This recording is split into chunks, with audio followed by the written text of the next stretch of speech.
Hello, sorry I can't be at school today, so I decided I would videotape this lesson for you in case you wanted something to follow along with. What we're going to do is we're going to look at parallel lines. There have been several theorems that you guys have used, but you have never proven them, and the proof is based on the transformations that you guys have been covering as of lately. So your objectives is students will be able to construct a line parallel to a given line through a point not on that line using the rotation of 180 degrees, and prove the alternate interior angles theorem using parallel lines postulate and the construction. So there's a lot going on in this lesson. It's very deep. Some of the vocabulary that you may use would be transformation, rigid motion, rotation, reflection, equidistant, proof by contradiction, lines, planes, parallel lines, transversal, and intersection. For your launch, what I want you guys to do is take your problem set and exchange them with a classmate and solve each other's problems. And so I'm going to move us up. The first thing, and this is slight discussion, but really the discussion comes down here where you get to the example.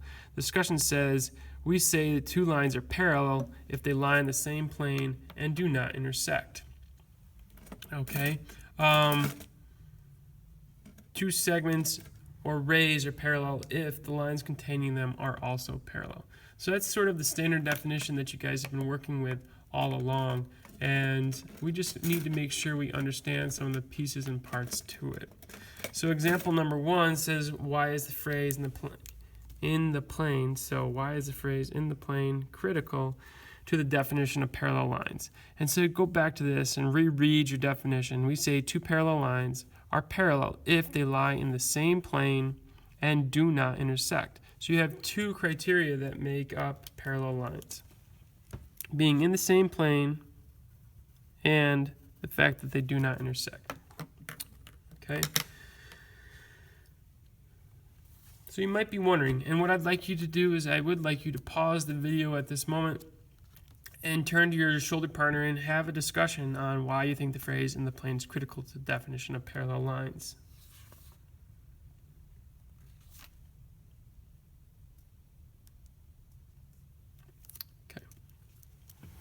As far as what we're concerned with this, you kind of have three options. You have lines that intersect, and so they look just like this. You have parallel lines, and some of you might be thinking, well, what happens if you're going with the vertical planes of these lines, and they're going directly at the video camera? There are those options. There's plenty of planes. They could be going diagonally through the markers also, but if you can draw a rectangle between your lines, then you know that you're in the same plane. So ultimately, parallel lines are in the same plane. The thing that they're trying to get you to understand is there are opportunities in geometry where lines do not intersect, yet they are not parallel. And we did talk about this earlier in the year. And they sort of come like this. As you can see, the yellow marker is not parallel to the green nor the blue markers. Yet, they do not intersect. And we coined the phrase skew when we're describing this. Okay, so if you're looking at this from a different angle, you can kind of see that they're still not intersecting, but they would not be what we consider parallel. And so in the definition, we do have to add this third dimension that they have to be in the same plane. So why is the phrase in the plane critical to the definition of parallel lines? We have lines that do not intersect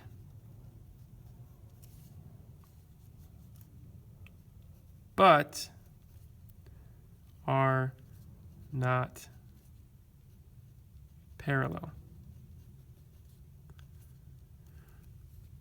We call them skew.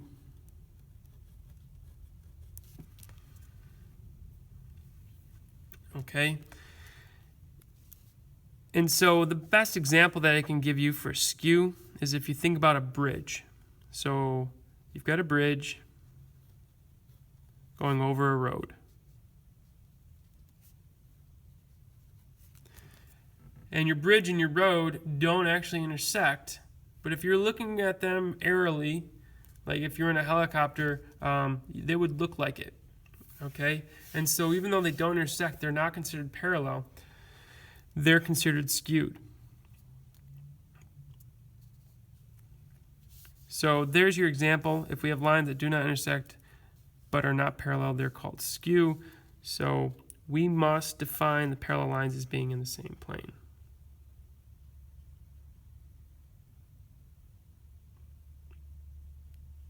So lines must be in the same plane to be parallel. And so this essentially establishes our definition that we're going to have for the rest of the video and the lesson. Okay, so if you have your printout, we next have this reader, and it goes on to the next page also.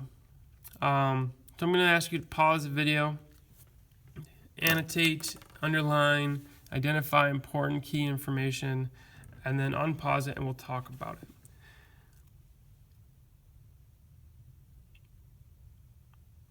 So welcome back. Basically what the paragraph is saying is that we have used some of the basic facts with parallel lines without proof. And the proof comes with these transformations, and most important, the idea of rigid motion.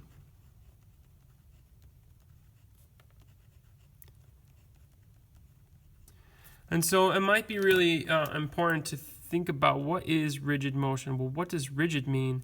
And hopefully rigid you understand as inflexible, in the same spot, hard, not moving, and then motion would be the movement. So the inability to be flexible, okay, you might hear about that in terms of English with people, that person's very rigid, talking about their personality and being stubborn and such. Well, in math, it's kind of the same definition. You're going about things without movement.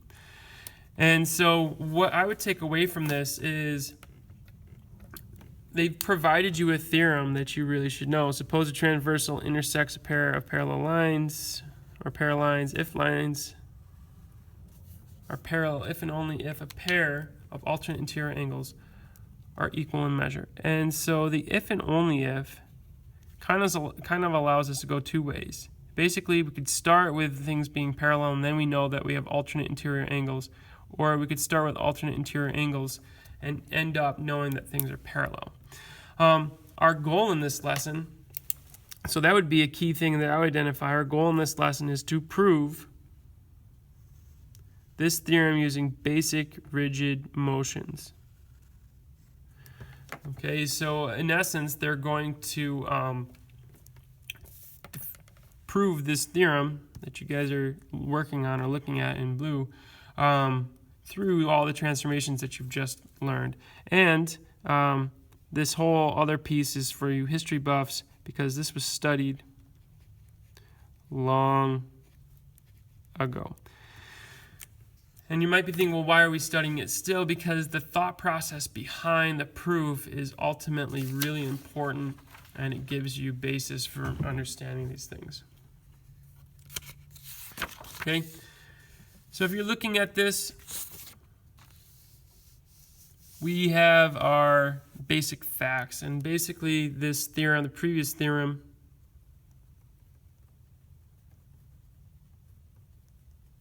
was broken down in the two directions you saw with the arrow.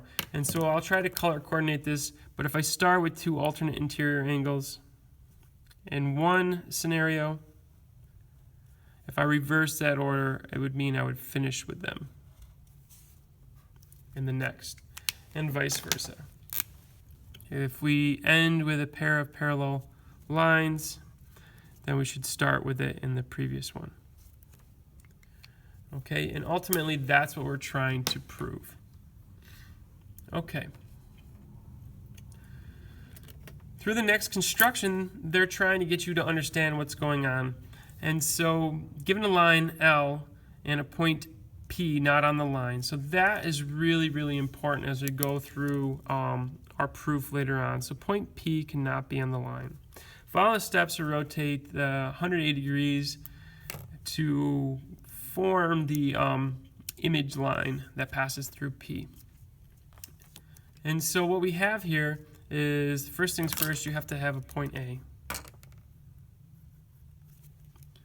Okay, and from that point A, they ask you to connect P and A and come up with the midpoint. And you can use your ruler, but you can also really quickly use your perpendicular bisector. So this keeps everything with constructions.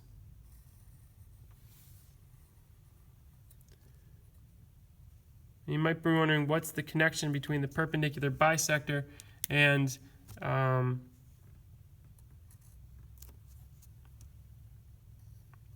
the midpoint. Well, a perpendicular bisector bisects the line. So if I look at this and I connect the points, where that line hits this is going to be your midpoint.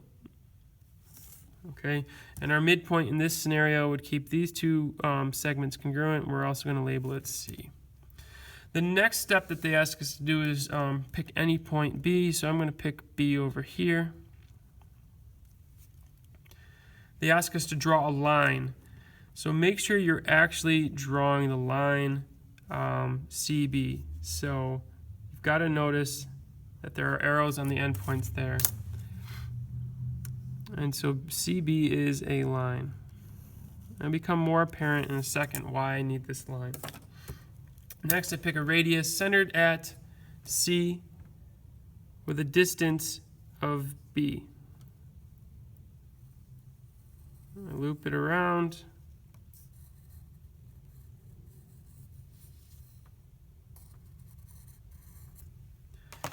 And I pick the intersection point between the circle that I just created and the line that was there. That's why you need to extend your line. Some people in class only do the segments.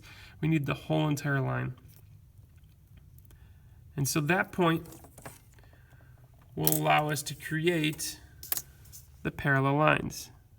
And you might be wondering, how does that work? Well, it has to do with, so I kind of went a little bit high there and a little bit, but these are parallel lines. And it has to do with the ability to maintain distances. One being that C is the midway point here, and also, since it's the center point of your circle, it's the midway point between B, and we'll label this B prime, but ultimately they ask you to label it Q, so PQ. All right, I'm going to pause the video for you guys and start the next explanation following this. So please go to the next video. Thank you.